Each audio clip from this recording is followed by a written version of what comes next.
Hello, good morning all of you. आज मैं आपको पढ़ाऊँगा नरेशन।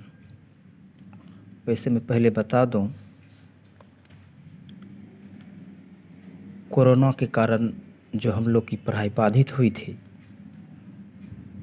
मैं पुनः यूट्यूब के माध्यम से मैं आपके सामने उपस्थित हूँ एक नए चैप्टर के साथ, जिसका नाम है नरेशन।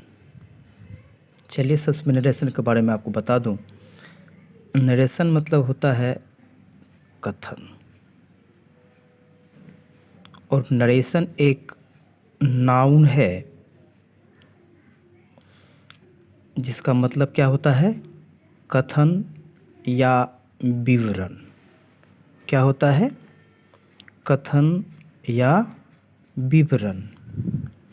ये नरेशन बना है नैरेट से। किससे बना है, नैरेट से।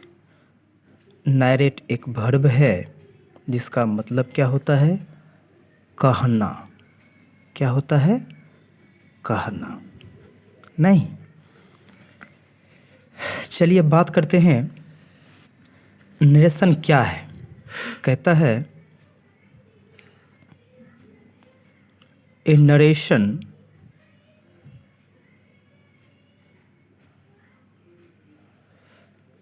is the use of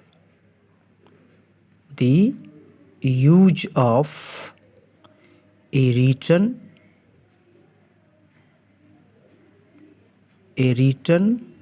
or spoken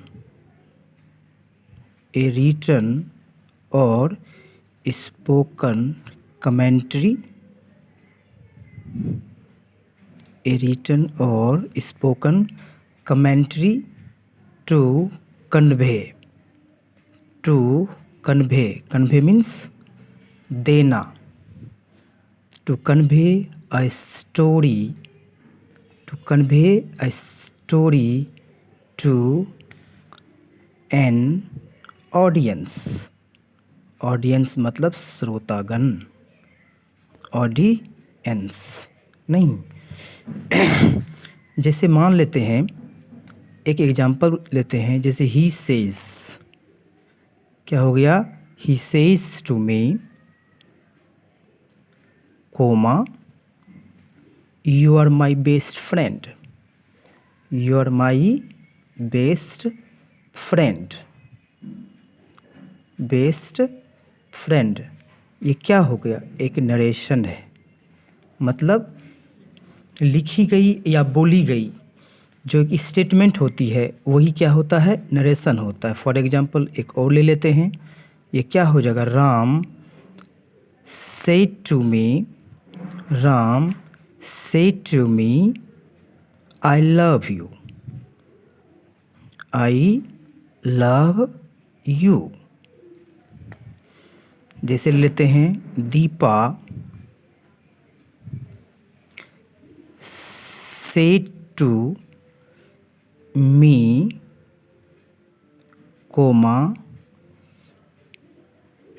he has good knowledge.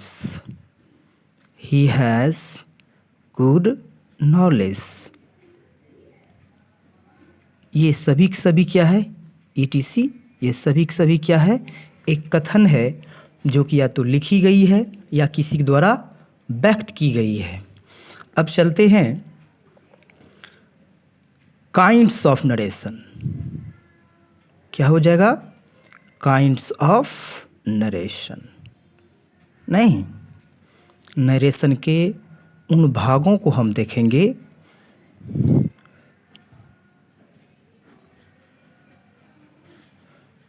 जो कितने तरह का होता है, 2 तरह का। जैसे पहला क्या हो जाएगा, नरेशन को हम लोग, कथन को हम लोग 2 रूप में बांटते हैं। पहला क्या हो जाता है, पहला हो जाएगा डायरेक्ट स्पीच। क्या हो जाएगा, डायरेक्ट स्पीच। और दूसरा क्या हो जाएगा, इनडायरेक्ट स्पीच। क्या हो जाएगा, इनडायरेक्ट स्पीच नहीं। चलिए एक बार मैं समझा देता हूँ। डायरेक्ट स्पीच मतलब हिंदी का होता है प्रत्यक्ष कथन। क्या होता है? प्रत्यक्ष कथन। क्या होता है? प्रत्यक्ष कथन। वैसे प्रत्यक्ष मतलब आप जानते होंगे। दूसरा का हिंदी क्या होता है? अप्रत्यक्ष कथन। क्या होता है? अप्रत्यक्ष कथन। नहीं, मैं आपको दिखाऊंगा कि प्रत्यक्ष और अप्रत्यक्ष क्या होता है। प्रत्यक्ष कथन कहने का मतलब हो गया कि किसी वक्ता के कथन को अपने शब्दों में ना कहकर उन्हीं के शब्दों में अगर व्यक्त कर देते हैं तो वो क्या होता है?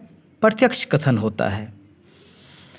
दूसरा क्या हो जाएगा? अप्रत्यक्ष कहने का मतलब हो गया कि किसी वक्ता के कथनों को उनके शब्दों में ना कहकर अपने शब्दों में एक वर्णनात्मक रूप में व्यक्त किया जाए, उसे हम अप्रत्यक्ष कथन कहते हैं। नहीं, जैसे हम पहले डिफिनेशन के तौर पर आते हैं। ये क्या हो जाएगा?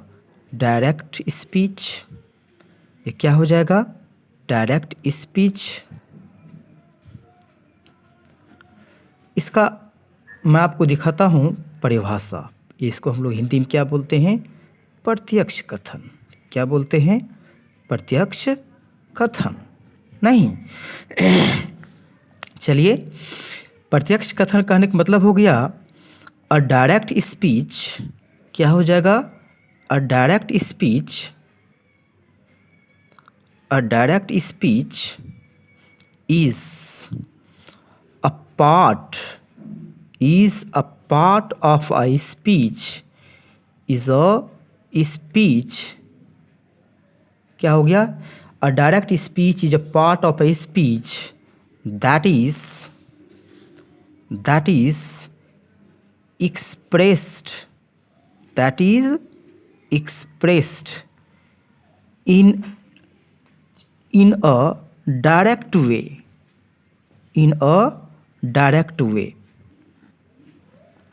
डायरेक्ट वे का कहने का मतलब हो गया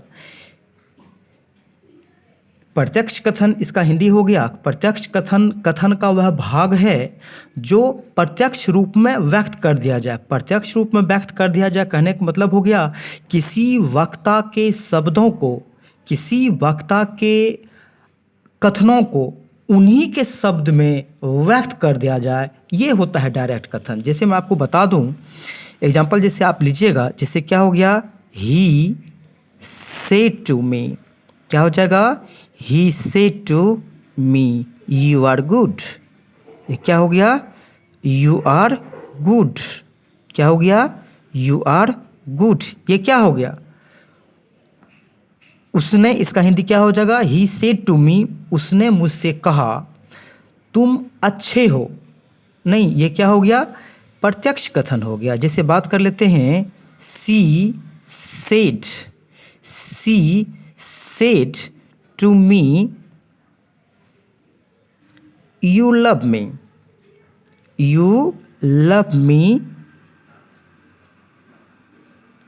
नहीं, एक और एग्जांपल लेते हैं। जैसे बात कर लेते हैं, ही सेड टू रानी। क्या हो गया? He said to Rani you are a good girl. You are a good girl. नहीं, ये सभी के सभी वाक्य जो आप देख पा रहे हैं, सबका सब ये वाक्य क्या है? एक डायरेक्ट कथन। मैं आपको हिंदी में समझाता हूँ कुछ इस तरह। जैसे मान लिया जाए कि भागलपुर जैसे शहर में आप रहते हैं और किसी दिन ऐसा लग जाता है कि कभी सैंडिस कंपाउंड जैसे बड़े जगहों पर मोदी साहब आ जाए। नहीं, अगर आप सुनने को जाते हैं उनके कथनों को, अगर वो बोल रहे होते हैं कि मैं भागलपुर को एक बहुत सुंदर स्मार्ट सिटी बना दूंगा, ये आपने सुना और जब आप आए तो मैंने पूछा कि मोदी साहब ने क्या कहा, आप मुझे बताए सर उन्होंने कहा कि मैं भागलपुर शहर को स्मार्ट सिटी जैसा बना दूंगा। मतलब आप उन्हीं के शब्दों को हूबहू मेरे सामने प्रेजेंट किए। तो ये कथन, ये जो प्रोसेस है, यही क्या होता है? प्रत्यक्ष कथन होता है, जो आप मेरे एग्जाम्पल के माध्यम से देख पा रहे हैं। नहीं। चलिए आगे चलते हैं। क्या हो जाएगा? इनडायरेक्ट कथन। क्या हो जाएगा? इनडायरेक्ट कथन, इनडायरेक्ट स्पीच। नहीं, आइए इसका हिंदी आप लोग जानते हैं। इसका हिंदी क्या होता है? अप्रत्यक्ष कथन। क्या होता है? अप्रत्यक्ष कथन।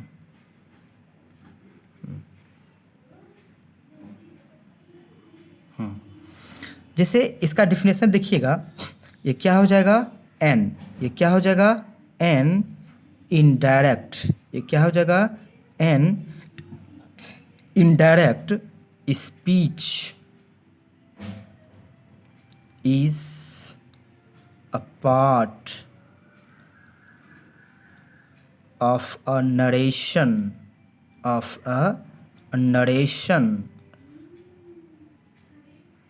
that is expressed in an indirect way। Indirect way का मतलब हो गया कि किसी वक्ता के कथनों को अप्रत्यक्ष रूप से व्यक्त करेंगे, मतलब उनके कथनों को उन्हीं के शब्दों में ना कहकर अपने शब्दों में व्यक्त किया जाए। नहीं तो वो क्या हो जाएगा? जैसे चलते हैं, हम एग्जाम्पल आपको पेश करते हैं। नहीं, जैसे लेते हैं, एग्जाम्पल कर लेते हैं। ये क्या हो जाएगा?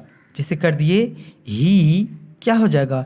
He tells me that. क्या हो जाएगा? That honesty is the best policy. क्या हो जाएगा?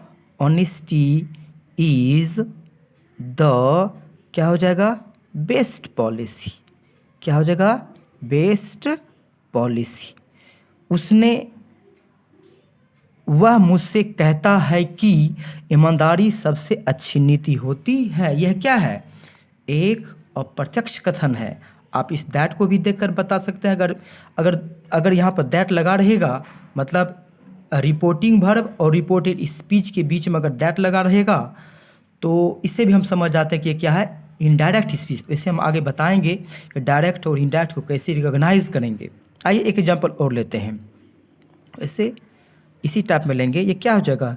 She tells me that. She tells me that, ये क्या हो जाएगा?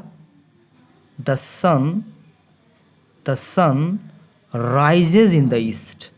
राइजेज इन द क्या हो जाएगा? East.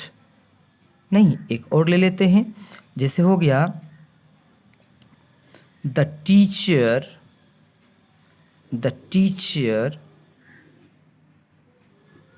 says that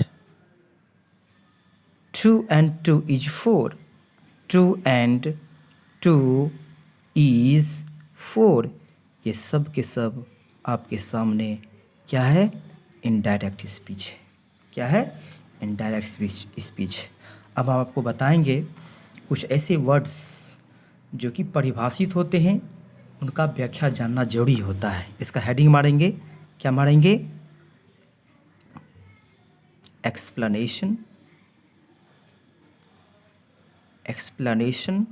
of some defined words।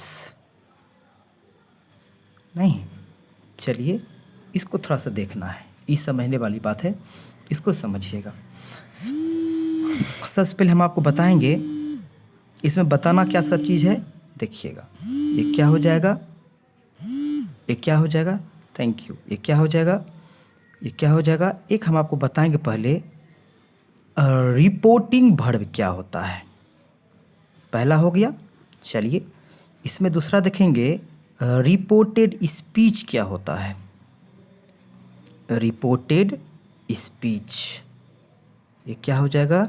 Reported speech. तीसरा क्या हो जाएगा? तीसरा हम आपको बताएंगे इन्वर्टेड कोमा क्या होता है। क्या हो जाएगा? Inverted coma. इस तीन चीज़ को देखना समझना बहुत ज़रूरी है। एक बात और, जो भी जिस बैच में पढ़ते थे उस बैच के अनुसार आप अपने अनुसार टेंस, टाइम एंड टेंस को देखते रहना है, क्योंकि नरेशन टेंस पर ही आधारित होता है। ठीक है, जब तक टेंस नहीं तब तक नरेशन थोड़ा सा असंभव हो जाता है नहीं, इसलिए टेंस के रूल्स को थोड़ा सा अपने अनुसार देखते रहना है। 10 मिनट 20 मिनट खाने वक्त, खाना बनाने वक्त। ठीक है, चलिए एक एग्जाम्पल लेते हैं। जैसे सपोज कर लेते हैं, यहाँ पर लेते हैं ही, ये क्या हो जाएगा, he said to me, comma inverted comma, क्या हो जाएगा। एक सिंपल सा उदाहरण लेते हैं, honesty is the best policy, honesty is the best policy, क्या हो जाएगा, पॉलिसी। ठीक है, इसी के माध्यम से समझते हैं। समझाना क्या है, एक रिपोर्टिंग वर्ब समझना है, रिपोर्टेड स्पीच समझना है और इन्वर्टेड कोमा समझना है। ठीक है ना, चलिए समझते हैं।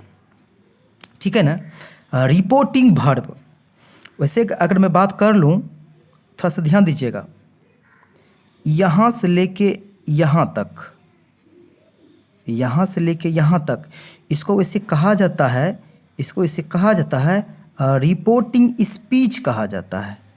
क्या हो जाएगा, रिपोर्टिंग